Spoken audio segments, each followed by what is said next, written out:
Peggy 18.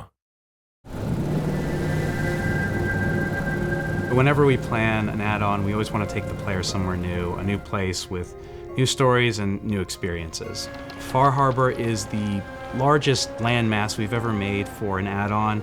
It's a high-level area full of mystery and danger and a new conflict between the townspeople, the children of Adam, and the synths.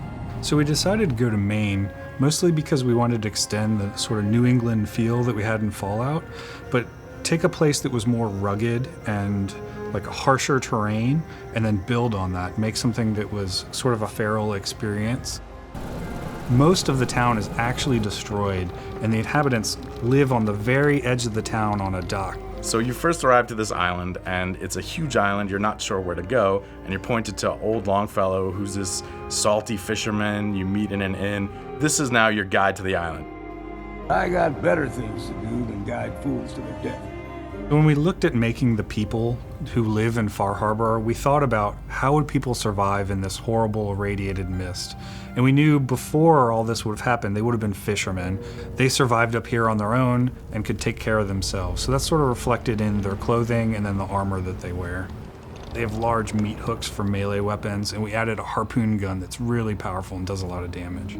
We added a new lever-action hunting rifle. It's very powerful and has a really cool rate of fire.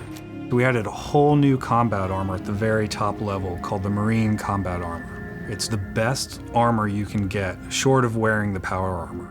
So we focused on looking at some of the natural creatures and what would become of them as they evolve in this wilderness.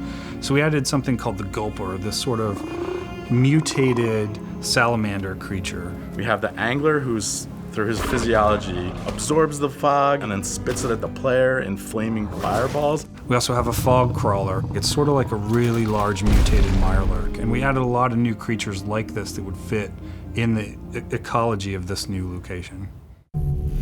One of the big things we wanted to explore with synths in Far Harbor is this idea of what does it mean if I think I've replaced someone? I could be a human being, I could be a synth. All of these feelings could be genuine, or they could all be a lie that someone else has put into my head, and I'm just carrying out some unknown purpose. We really like the experience of the glowing sea in the base game. Huge irradiated landscape, high-level area. You find the children of Adam there as well. And we wanted to go into the question of who are they really? What brings someone into a cult with a belief that the atomic bomb is somehow a great thing? When we were planning Far Harbor, we knew we wanted there to be a lot of different endings or different ways of resolving the conflicts between the groups. And that each group would have a conflict, not only a conflict that encompasses the whole island, but different conflicts within the groups themselves.